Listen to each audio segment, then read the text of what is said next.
How's it going, guys? My name's Wilson. The 2019 NBA playoffs begins in 3 weeks. It's clear Milwaukee will have home court advantage throughout the postseason. While Golden State and Denver is currently tied for number 1 in the West, I expect the Warriors to have the edge and finish the regular season strong. While every team in the Western Conference in the playoff picture are pretty much set to play in the playoffs, it will all depend on seedings and matchups. But a couple star players playing this coming postseason will have to step it up a notch and take their games to another level. Otherwise, it will just be a stain on their legacy. Here are 5 NBA players whose legacy will be on the line this coming postseason. DeMarcus Cousins. It's safe to say Golden State will be the heavy favorites winning it all, but the question is, how effective will DeMarcus Cousins be? After missing the first 3 months of the season, recovering from the Achilles injury, Boogie played 21 games so far, 26 minutes a game, averaging over 15.5 points, almost 8 rebounds. If the Warriors somehow manage to lose this postseason, Cousins will get plenty of blame. Viewed as an obnoxious, angry guy, known for his bad temper,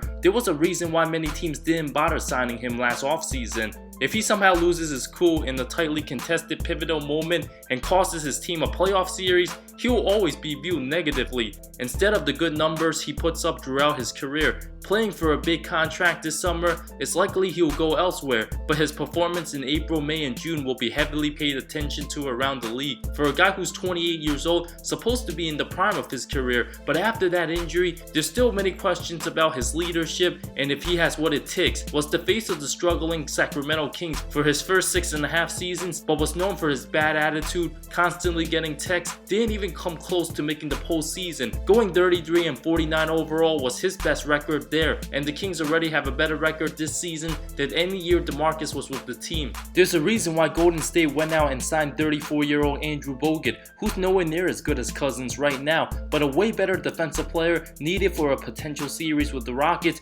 where DeMarcus is seen as a liability. Whenever he switched onto the perimeter guys like Chris Paul and James Harden, they would constantly abuse him, so he might not get as many minutes down the stretch late postseason. And if he somehow screws up the Warriors, his image as a locker room cancer will continue to scare many teams away. Kyrie Irving. Many might think Irving has nothing to prove with the Celtics. Yes, we know he already has a ring and is proven as one of the best closers in the game, but it's been an absolute roller coaster ride for the Celtics, and Irving's mainly responsible for how far the team will go. It's been an underachieving regular season for the C's, expected to be the number 1 seed in the East and win north of 60 games. With 11 games remaining, they won't even have as many wins as last season. His leadership antics have raised many doubters, at first calling his teammates out, saying the young guys don't know what it takes to be a championship level team, showing his on-court displeasure towards his teammates at the end of games. We all know Irving's a big-time player, can take over in the blink of an eye, and when he's hot, he's one of the most unstoppable guys in the league. But the young guys have shown they can certainly win a lot of games without Kyrie, even against great teams. Was a game short of reaching the NBA Finals last year. Without both Irving and Hayward, even now with both guys on the floor, the team chemistry is still a question mark. In fact, the Celtics are 10-2 overall without Kyrie Irving this season, winning their last 7 games without him. Gordon Hayward, coming back from injury, hasn't fully been himself all year. Had his best performance against the Kings, dropping a season best 30 points, nailing the game-winning jumper a couple weeks ago. Hasn't scored over 15 points in the game since, leaving many to wonder if the Celtics are better off without Kyrie. Former Celtics All-Star Antoine Walker called out Irving, saying he's no leader, which many can agree with. With Boston still sitting in 5th place in the East, Irving will need to be on the same page with his teammates, taking the lead. When the game gets close, it will be up to him to set the tone and have the young guys follow. Anything short of a conference finals appearance would be an absolute disappointment for Boston.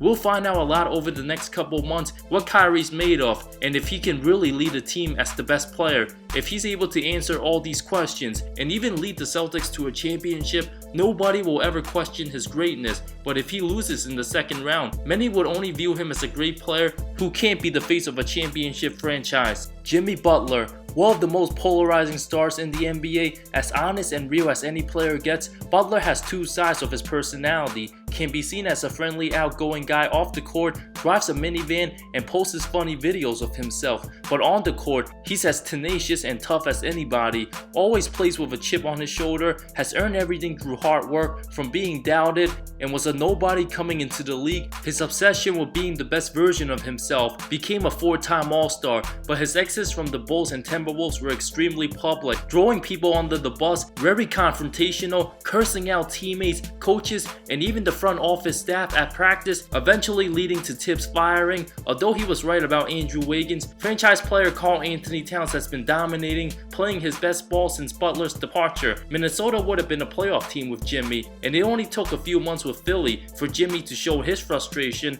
aggressively challenge Coach Brett Brown on his role on offense after getting off to a slow start, averaging the least amount of points this season with Philly since the 2013-14 season. Many believe Butler will be out after this season, demanding a max contract as he'll turn 30 years old next season. Still adjusting to his new role with 2 other All-Stars, he's also avoiding the 3-point shot. At times, seems to be a downgrade from Robert Covington. Now with Tobias Harris, Butler feels like the 5th option some nights. The Sixers as an organization left everything on the line this season, trading plenty of assets for proven star caliber players and trying to win a championship now. Joel Embiid's only in his 3rd full season, will have plenty to prove in the future. Ben Simmons is still only 22, has a long career ahead of him. Just like Boston, anything short of the conference finals would be a major disappointment. When healthy, Philly's as talented as anybody in the East with an insane starting 5, but if Butler doesn't deliver in the playoffs and lose early, it will certainly damage his reputation as a team killer. Russell Westbrook, who plays with extreme passion and energy.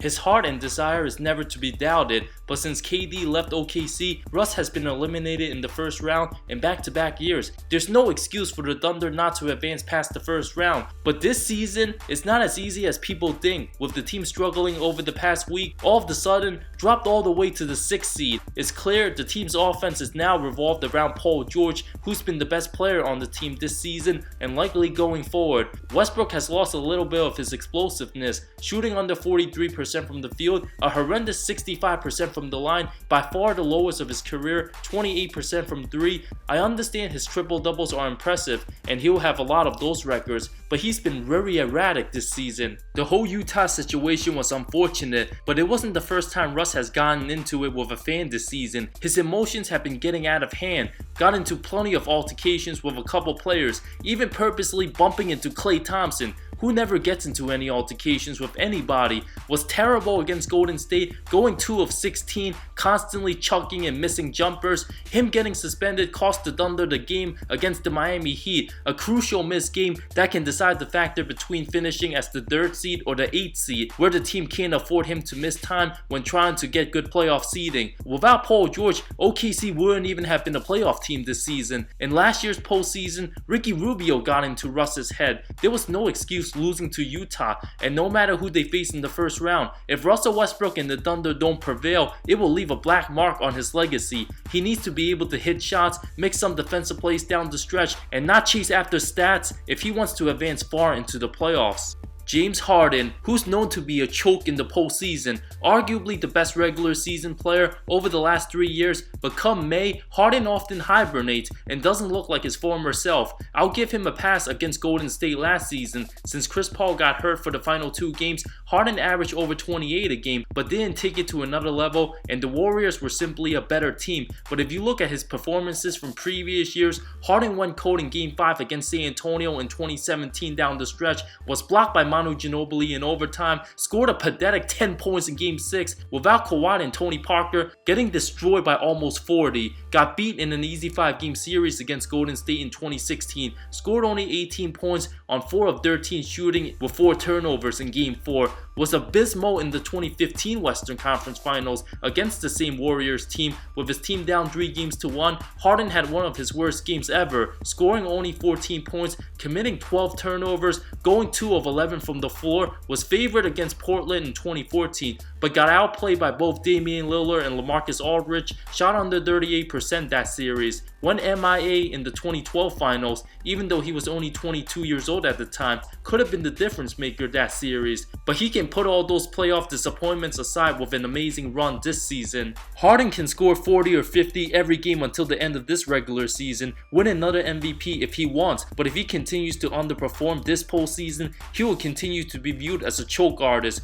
who's a regular season king but simply doesn't get it done when it matters most. If Houston does go to the conference finals again and loses to Golden State in 6 or 7, but Harden averages 38, 6 and 10, that's okay. But if he somehow carries the Rockets to a championship, all the negativity about his postseason failures will go away. Which other player's legacy do you think will be on the line this coming postseason? Let me know in the comments below. Thank you so much for watching this video. I talk NBA comparisons, amazing storylines, NBA history, and anything basketball that will interest you. If you love the NBA, subscribe for more content, more great stuff coming soon. I love all of you. See you next time.